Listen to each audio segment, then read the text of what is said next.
Hello बच्चों, welcome you all to the Radhika classes YouTube channel. आज के हम इस सेशन में एक और इम्पॉर्टेंट टॉपिक पढ़ने वाले हैं। वो टॉपिक क्या है हमारा? आज का हमारा जो इम्पॉर्टेंट टॉपिक रहने वाला है वो है रेप्लिकेशन। सबसे पहले हम रेप्लिकेशन के बारे में पढ़ेंगे, जहां से बेसिक्स क्लियर होंगे आपके रेप्लिकेशन के। एंजाइम्स पे क्वेश्चन आता है रेप्लिकेशन के। देन जो फिर क्वेश्चन आपका बनेगा 3 मार्क्स में 101% आपके एग्जाम में मिलने वाला है, वो है Meselson and Stahl experiment. Meselson and Stahl's experiment, ठीक है, जिन्होंने क्या प्रूव किया था? Semi conservative mode of replication. Semi conservative mode of replication के बारे में बताया था, तो हम उसके बारे में बात करने वाले हैं। तो स्टार्ट करते हैं बच्चे रेप्लिकेशन से। What is replication? DNA replication की बात करते हैं। तो सबसे पहले रेप्लिकेशन होता क्या है? डीएनए रेप्लिकेशन होता क्या है बच्चे? तो DNA replication is DNA dependent DNA synthesis. DNA को डिवाइड करके डीएनए को बनाना, एक डीएनए की फोटोकॉपी करना, डीएनए से डीएनए का बनना इज रेप्लिकेशन। ये कब होता है? S phase of cell cycle. S phase of cell cycle. Cell cycle में जो इंटरफेज में एस फेज होता है उसमें होगा आपका डीएनए रेप्लिकेशन, ठीक है। व्हाट इफ, अगर इफ डीएनए रेप्लिकेशन अकर, हमने चैप्टर 5 में पढ़ा है पॉलीप्लॉइडी के बारे में। देखो पॉलीप्लॉइडी कब होती है? पॉलीप्लॉइडी क्या है? क्रोमोसोमल म्यूटेशन है, ठीक है, क्रोमोसोमल डिसऑर्डर्स कॉज कराती है। तो वो कैसे होते हैं? जब डीएनए रेप्लिकेशन हुई occur but not followed bye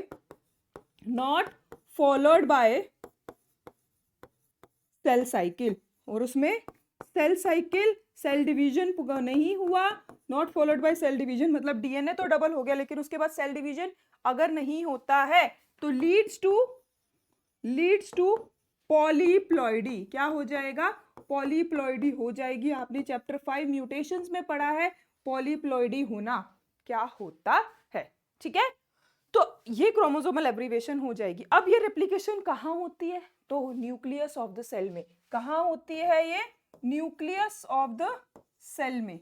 बहुत ही फास्ट एंड एक्यूरेट प्रोसेस है ये, बहुत फास्ट और एक्यूरेट प्रोसेस है। फास्ट से क्या मतलब है हमारा? फास्ट से क्या मतलब है?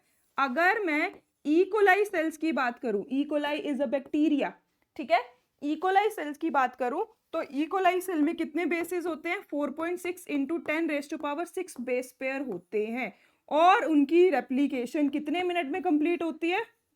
18 मिनट्स में। सिर्फ रेप्लिकेशन की बात कर रही हूं मैं, डिवीजन की बात नहीं कर रही हूं। मींस एस फेज में जो रेप्लिकेशन हो रही है वो कितना टाइम लेती है? 18 मिनट्स, ठीक है। तो एज एन एवरेज क्या आया कि 2000 बेस पेयर पर सेकेंड रेप्लिकेट कर रहे हैं। So how fast it is, ठीक है। एक्यूरेट भी है, क्योंकि जब हमें डीएनए को कॉपी करना है तो आपको पता है स्ट्रक्चर ऑफ डीएनए के अकॉर्डिंग एडेनिन के सामने थाइमिन आएगा, ग्वानिन के सामने क्या आएगा? एडेनिन के सामने थाइमिन, ग्वानिन के सामने साइटोसिन। तो वो एक्यूरेसी भी होनी चाहिए जब बेस पेयर्स को कॉपी कर रही है। तो अगर एक्यूरेट नहीं होगी, if not accurate leads to mutations. अगर डीएनए रेप्लिकेशन में एक्यूरेसी नहीं होगी, कुछ मिसमैच होता है, मतलब एडेनिन के सामने थाइमिन आना था, यूरोसिल, ग्वानिन, साइटोसिन कुछ भी आ जाता है, गलती हो जाती है, तो that leads to the mutations. इसी तरह से म्यूटेशंस होती हैं जिन्हें हम जीन म्यूटेशंस कह रहे हैं, ठीक है। तो ये था हमारा डीएनए रेप्लिकेशन।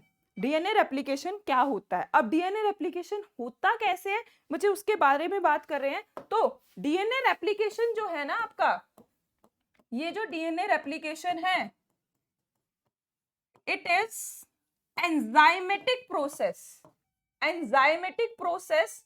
बहुत सारे एंजाइम्स इन्वॉल्व होते हैं रेप्लिकेशन कराने में, ठीक है। यहां पे क्या होता है? बहुत सारे एंजाइम्स इन्वॉल्व होते हैं रेप्लिकेशन करवाने में। कौन कौन से एंजाइम होंगे, तो पहले उनके नेम मेंशन करते हैं, फिर उनका रोल पढ़ेंगे, ठीक है। तो अभी रोल की, पहले एंजाइम्स की बात करते हैं। तो सबसे पहला एंजाइम कौन सा है, हेलिकेज, ठीक है, हेलिकेज होगा। देन एसएसबी प्रोटीन होगा। एसएसबी प्रोटीन का क्या मतलब है, सिंगल सेल बाइंडिंग प्रोटीन, ठीक है, single stranded binding protein. Then कौन सा होगा आपका, डीएनए पॉलीमरेज। कौन सा होगा, डीएनए पॉलीमरेज। और ये जो डीएनए पॉलीमरेज है यहाँ पे, ये दो होंगे, DNA polymerase 1 and DNA polymerase 2। Role अभी पढ़ेंगे हम। फिर topoisomerase, topoisomerase and the another one, the fifth enzyme is ligase. These are the different enzyme. और दूसरा आप यहाँ क्या देखोगे, जो ये डीएनए रेप्लिकेशन है ये सेमी कंजर्वेटिव नेचर की है। सेमी कंजर्वेटिव नेचर का क्या मतलब है, जो दो स्ट्रैंड होंगे ना, 2 स्ट्रैंड्स आएंगे डीएनए के, उसमें से एक स्ट्रैंड पेरेंटल होगा, मतलब ओल्ड होगा, एक स्ट्रैंड न्यू स्ट्रैंड होगा, तो एक नया एक पुराना, इसीलिए सेमी कंजर्वेटिव। हाफ पेरेंटल पुराना कंजर्व हुआ है, सेमी कंजर्वेटिव। दूसरा पॉइंट आप यहाँ क्या देखोगे कि it is semi continuous. The 2 strand जो डीएनए रेप्लिकेशन में बने हैं उसमें से एक कॉन्टिन्यूसली बनेगा और एक फ्रैगमेंट्स में बनेगा, मतलब डिसकॉन्टिन्यूअस फॉर्म में बनेगा। तो अब स्टार्ट करते हैं। तो प्रोसेस ऑफ रेप्लिकेशन, जब मुझे प्रोसेस ऑफ रेप्लिकेशन की बात करनी है तो देखो सबसे पहले क्या है बच्चे, एक डबल स्ट्रैंडेड डीएनए था, एक हमारे पास क्या था, डबल स्ट्रैंडेड डीएनए था इस तरह से, ठीक है, हेलिकल फॉर्म में होगा। जस्ट टू अंडरस्टैंड मैंने उसको लीनियर बना लिया है, ठीक है। 5:3 ये बीच में हाइड्रोजन बॉन्डिंग्स होंगी, ठीक है। अब इन हाइड्रोजन बॉन्डिंग को तोड़ना है, ये दो हाइड्रोजन बॉन्ड तोड़ेंगे तभी तो नया स्ट्रैंड बनेगा ना। तो उसको तोड़ने के लिए, उनको अलग करने के लिए कौन सा एंजाइम आएगा, हेलिकेज एंजाइम आएगा। कौन सा एंजाइम आया, हेलिकेज एंजाइम आया, जिसकी हेलिकेज की वजह से वो हाइड्रोजन बॉन्ड को तोड़ता गया और leads to the formation of replication fork. क्या बनी, रेप्लिकेशन फॉर्क बनी, ठीक। अब ये रेप्लिकेशन फॉर्क बन गई, लेकिन इस रेप्लिकेशन फॉर्क जब हेलिकेज आगे चला गया, हेलिकेज तो मूव कर गया, तो अब इस रेप्लिकेशन फॉर्क को स्टेबलाइज करने के लिए क्या चाहिए, एसएसबी प्रोटीन। यहाँ पे कुछ छोटे छोटे प्रोटीन्स जुड़ गए जिनको हम क्या बोल रहे हैं, SSB protein, single strand binding protein, जो क्या कर रहे हैं, मेंटेन्स रेप्लिकेशन फॉर्क, ताकि रेप्लिकेशन फॉर्क मेंटेन रहे, वो जो डीएनए है वो रेप्लिकेशन फॉर्क की तरह से खुला हुआ सिंगल स्ट्रैंडेड फॉर्म में रहे, ठीक है, मेंटेन्स रेप्लिकेशन फॉर्क। अब जब ये फॉर्क बनेगी तो यहाँ पे इस रीजन में क्या हो जाएगा बच्चे, सुपर कॉइलिंग हो जाएगी। सुपर कॉइलिंग का क्या मतलब होता है कि सॉरी माय बैड, हाँ जी, सुपर कॉइलिंग का क्या मतलब होता है कि जो हाइड्रोजन बॉन्ड है ना वहाँ टाइट हो जाएंगे, ठीक है। जब आप किसी थ्रेड को इस तरह से खोलोगे तो जो ऊपर वाला पोर्शन होता है जहाँ पे वो कॉइलिंग होती है, वो हेलिक्स की, वो टाइट हो जाती है। That tightening is called super coiling. उस सुपर कॉइलिंग को रिमूव करने के लिए यहाँ कौन सा एंजाइम आएगा, टोपोआइसोमरेज, जो क्या करेगा, कट लगा के प्रोड्यूसेस निक, कट लगाएगा ताकि जो वो सुपर कॉइलिंग है वो रिलैक्स्ड हो जाए, रिमूव सुपर कॉइलिंग, रिलैक्सेशन करेगा, ठीक है। Produces nick to remove super coiling. अब हमारा जो रेप्लिकेशन फॉर्क है वो स्टेबल हो गया, रेप्लिकेशन फॉर्क स्टेबल हो गया। तो अब यहाँ एक एंजाइम आएगा बच्चे, यहाँ उसको मेंशन करेंगे आप। अनदर एंजाइम जो यहाँ पे इन्वॉल्व होगा वो है प्राइमेज, प्राइमेज एंजाइम होगा। प्राइमेज एंजाइम का क्या काम है, primer banana, a short oligonucleotide. Primase enzyme क्या बनाएगा, सिंथेसाइज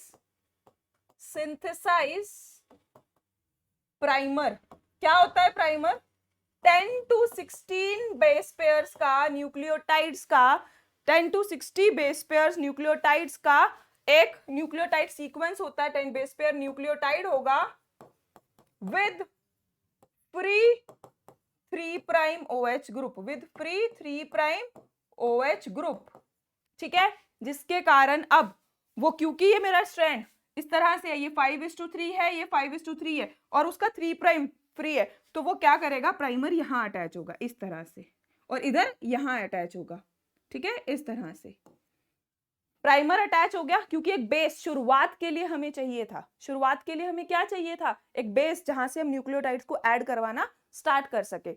अब न्यूक्लियोटाइड्स ऐड होंगे, अब न्यूक्लियोटाइड्स ऐड होंगे, तो आप ये देख रहे हो कि ये न्यूक्लियोटाइड्स को ऐड करके एक नया स्ट्रैंड बन रहा है। तो ये न्यूक्लियोटाइड्स को ऐड कौन करा रहा है, डीएनए पॉलीमरेज। तो डीएनए पॉलीमरेज की 2 यूनिट होती है, बच्चे 1 और 3rd। जो 3rd पॉलीमरेज की 3rd सब यूनिट होती है, वो पॉलीमराइजेशन कराती है। पॉलीमराइजेशन कराती है मतलब नए न्यूक्लियोटाइड्स को ऐड करती है, नए न्यूक्लियोटाइड्स को ऐड करती है, एडेनिन के सामने थाइमिन, ग्वानिन के सामने साइटोसिन, ठीक है, इस तरह से ऐड कर रही है। अब इसका काम क्या है, प्रूफ रीडिंग करना। प्रूफ रीडिंग पेपर करते हो, लिखने के बाद प्रूफ रीडिंग, रीडिंग करते हो, कुछ गलती तो नहीं होगी, गलती हुई है तो उसको इरेज करके ठीक करना, तो वही है प्रूफ रीडिंग, ठीक है।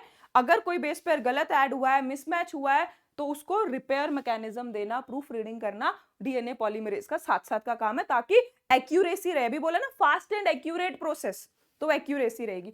और जो न्यूक्लियोटाइड ऐड कर रहे हैं, मैं कह रही हूँ ए के सामने टी आएगा, थाइमिन आएगा, तो what is the source of thymine, तो it is the source of polymerization के लिए क्या चाहिए है, dNTPs, ATP, GTP, TTP, CTP, मतलब adenine triphosphate, guanosine triphosphate, thymine triphosphate, ठीक है, साइटोसिन ट्राइफॉस्फेट, तो डीएनटीपीज। तो यहाँ पे बच्चे ये एक एनर्जी कंज्यूमिंग प्रोसेस है, एनर्जी कंज्यूमिंग प्रोसेस है रेप्लिकेशन। क्यों, क्योंकि यहाँ पे डीएनटीपीज आर यूज्ड।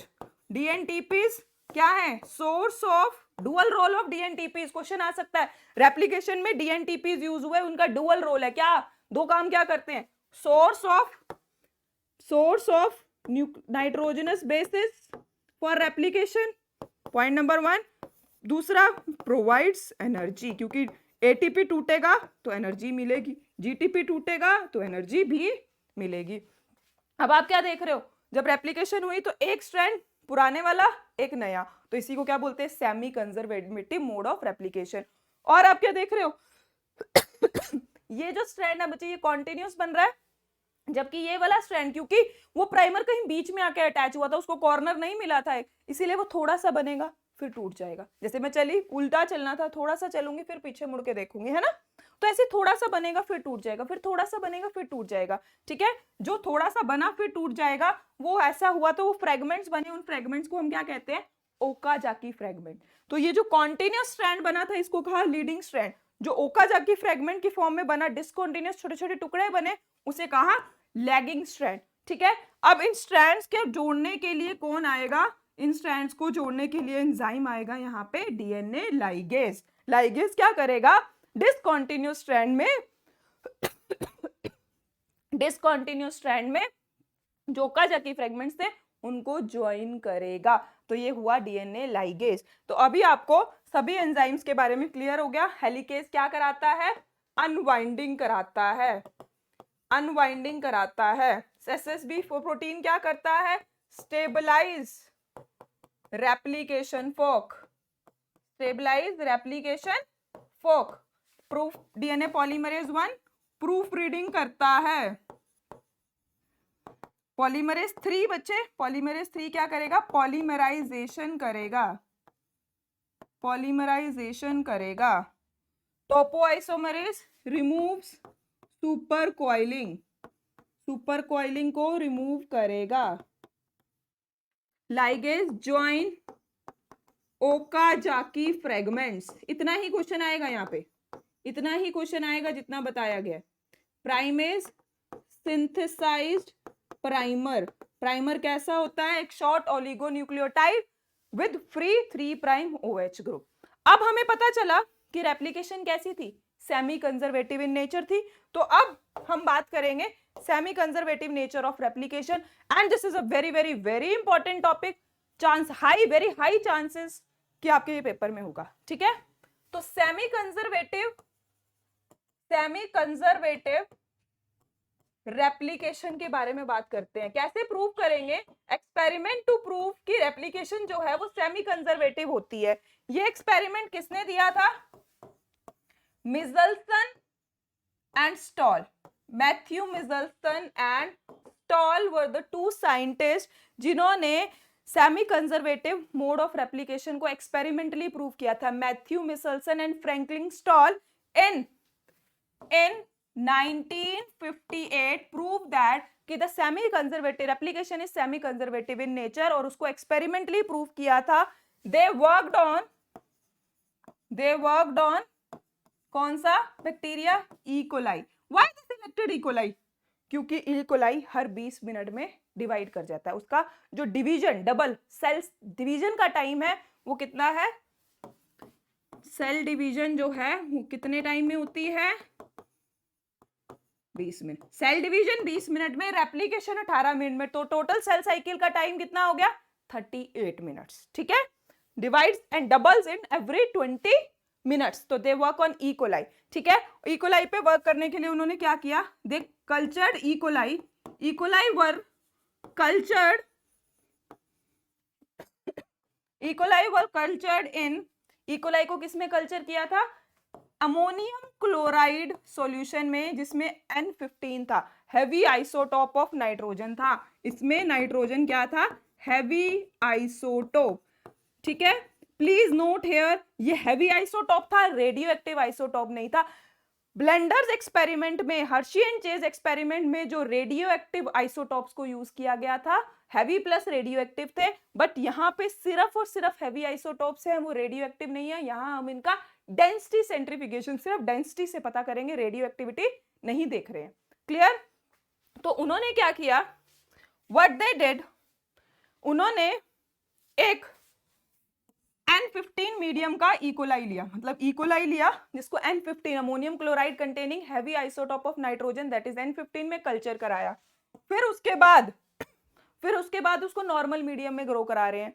ठीक है, एक N15 वाला इकोलाई बैक्टीरिया लिया जिसका डीएनए N15 था, अब उसको नॉर्मल मीडियम में ग्रो करा रहे हैं। तो 20 मिनट्स के बाद क्या देख रहे हैं कि they get the two different DNA. ठीक है ना, डीएनए रेप्लिकेशन होगा, डीएनए डबल होगा, डीएनए जब डबल होगा तो एक नया स्ट्रैंड, ये ओल्ड स्ट्रैंड था, ये N15 के स्ट्रैंड थे हमारे पास, N15 के स्ट्रैंड थे। ठीक है, अब नॉर्मल N14 मीडियम में ग्रो करा रहे हैं, तो दूसरा जो बनेगा वो N14। तो क्या मिले? 20 मिनट्स के बाद 2 हाइब्रिड स्ट्रैंड्स मिले। ये प्रूव कर रहे थे कि DNA replication is semi conservative in nature. ठीक है, कैसे पता चला N15 है या N14 है? तो जब उन्होंने N15 वाला जो डीएनए लिया था E coli with N15, both the strands N15 culture medium में ग्रो कराया था, तो डेंसिटी सेंट्रीफिकेशन में वो बेस पे मिले। जितना नीचे मिलेगा हैवी होगा तो बेस पे मिलेगा ना, जब डेंसिटी सेंट्रीफिकेशन करेंगे, डेंसिटी चेक करेंगे, हैवी होने की वजह से देखो बेस पे मिल रहे हैं। ठीक है, फिर 20 मिनट्स के बाद उनकी डेंसिटी थोड़ी सी बड़ी हुई मिली, मतलब वो हाइब्रिड है, एक 14 का है और एक 15 का। फिर नेक्स्ट 20 मिनट्स, मतलब टोटल 40 मिनट्स हो गए स्टार्टिंग से। तो अभी क्या होगा? देखो, ये दोनों स्ट्रैंड अलग हो जाएंगे। ये दोनों, दो डीएनए के 4 स्ट्रैंड है, ये अलग हो जाएंगे। In 40 minutes what we get? these two strands and these two strands। इस तरह से, मतलब पहले वाले 2 डीएनए में जो 4 स्ट्रैंड थे वो सेपरेट हुए, और उनपे जो नया बना वो N14 का ही बना, क्योंकि हम उसको नॉर्मल मीडियम में कल्चर करा रहे हैं, बस एक बार एक को N15 मीडियम में ग्रो कराया था। ठीक है, तो 40 मिनट्स के बाद, मतलब ये हुई इनकी जनरेशन 1, ये हुई जनरेशन 2। सेकेंड जनरेशन में टोटल डीएनए कितने मिले? टोटल 4 डीएनए स्ट्रैंड्स मिले, डबल हेलिक्स मिले, जिसमें से 2 क्या थे? हाइब्रिड, और 2 क्या थे? ठीक है, पेरेंटल। N14 के मिले, डेंसिटी सेंट्रीफिकेशन से चेक किया गया। ठीक है, तो दिस प्रूव्स दैट कि DNA replication is semi conservative in nature. एक पेरेंटल स्ट्रैंड होता है और एक नया बनता है, जिसकी वजह से एक हाइब्रिड बनता है, मतलब एक N14 एक N15 बनता है। This proves that DNA replication is semi conservative in nature. अब बच्चे क्वेश्चन जो एमसीक्यू में आएगा, अगर डायरेक्ट लिखना आएगा तो आप इतना ही लिखोगे, 2 जनरेशंस तक। बट कभी कभी ये क्वेश्चन एमसीक्यू में आ जाता है कि रेशियोज बताओ 6th to 7th जनरेशन में, तो मैं आपको सभी जनरेशन की रेशियो लिख के दे रही हूँ। N15 N15 मतलब दोनों स्ट्रैंड N15 है, N14 N15 एक हाइब्रिड है, एक N14 है एक N15 है, और दोनों स्ट्रैंड N14 होंगे ये, ठीक है। कौन सी जनरेशन में लिखना है हमें? First generation, second generation, third generation, fourth generation, fifth, sixth and seventh, up to 7th generation हम करेंगे, ठीक है। नाउ देखो फर्स्ट जनरेशन में कितने डीएनए स्ट्रैंड मिले? 2, दोनों के दोनों क्या थे? हाइब्रिड। तो फर्स्ट जनरेशन में 2 हाइब्रिड्स मिले, N15 वाला एक भी नहीं था और N14 वाला भी नहीं था। सेकेंड जनरेशन में जब हम आए तो 2 के कितने हो जाएंगे, क्योंकि रेप्लिकेशन में डबल होता है, तो 2 के 4 स्ट्रैंड मिले जिसमें से 2 हाइब्रिड थे और 2 N14 वाले थे। तो सेकेंड जनरेशन में 4, जिसमें से 15 वाला तो अब हमें कभी भी नहीं मिलेगा, क्योंकि नया तो 15 बन ही नहीं रहा है, नया तो 14 बन रहा है। तो 2 हाइब्रिड थे, ठीक है, और 2 14 वाले थे, है ना। बट अब इसको कट कर लूं, मैथमेटिक्स लगा लूं थोड़ी सी, तो यहाँ पे हम क्या लिख देंगे, इनको 1:1। ऐसे ही जब थर्ड जनरेशन आएगी तो 4 से कितने बनेंगे? 8 स्ट्रैंड्स बनेंगे, 8 में से 2 हाइब्रिड रहेंगे, 8 में से बच्चे 2 हाइब्रिड रहेंगे। अब इसको देखो, जब सेपरेट करोगे तो N14, मैं यहाँ पे थर्ड जनरेशन भी आपको बना के दिखाती हूँ। थर्ड जनरेशन में देखो ये 2 रेड वाले अलग हुए, फिर बाकी टोटल येलो वाले कितने हैं हमारे पास, मतलब N14 वाले कितने हैं? 1 2 3 4 5 6, तो टोटल 8 बनेंगे ना, 3 4 5 6, और नया कितने बनेंगे? हमेशा N14 बन रहे हैं अब, क्योंकि हम N14 मीडियम में कल्चर करा रहे हैं। तो you will get 2:6, 2 hybrid, 6 N14 N14, 2:6 cut करके क्या बनेगा 2:6 का? 1:3, ठीक है। तो 0 1 3, 8 के अब कितने बनेंगे? 16, 16 में 2 हाइब्रिड 14, तो वो रेशो क्या हो जाएगा? 2/14 था तो 1/7, ठीक है। फिर 16 से कितने बनेंगे? 32, 32 में से 30 N14 के 2 हमेशा क्या रहेंगे? हाइब्रिड के रहेंगे, तो 1:15। 32 से कितने बनेंगे? 64, 64 में से 2 हाइब्रिड, 64 में से 2 हाइब्रिड एंड 62 क्या रहेंगे आपके?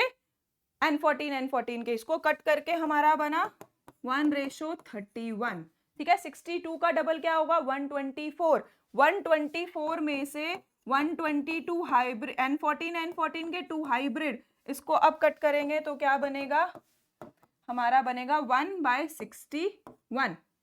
क्लियर हुआ? क्लियर हुआ? एक सेकेंड बच्चे, यहाँ पे 64 स्ट्रैंड्स थे, 64 का 128 बनेगा, 128 में से 2 हाइब्रिड एंड 126, तो 126 को मैं हाफ करूंगी तो it should be 63, it should be 63। तो ये एमसीक्यू में आपसे रेशो पूछी जा सकती है, क्योंकि एनसीईआरटी एग्जाम्पलर में 5th जनरेशन की रेशो पूछी है और पीवाईक्यू में 7th जनरेशन की रेशो पूछी है, तो इसलिए मैंने अप टू 7th जनरेशन आपको लिख दिया है। इसको आप लर्न कर लेना, अच्छे से क्वेश्चन अटेम्प्ट हो जाएगा। एंड इसके बाद एक और पॉइंट कि similar experiment later on some other scientist perform on a faba beans. Faba beans पे सेम एक्सपेरिमेंट करके प्लांट्स में भी डीएनए रेप्लिकेशन को सेमी कंजर्वेटिव प्रूफ किया गया था, ठीक है। तो ये बात आप याद रखोगे कि जब डीएनए रेप्लिकेशन को फैबा बीन्स, विंका बीन्स जो बोलते हैं, उनमें प्रूफ किया गया था। क्या प्रूफ किया गया था? DNA replication is semi conservative in nature. तो इस वीडियो में जो इंपॉर्टेंट क्वेश्चन था वो क्या था कि experimentally proof DNA replication is semi conservative in nature. This is very important, do this, learn this question for your papers. Thank you so much.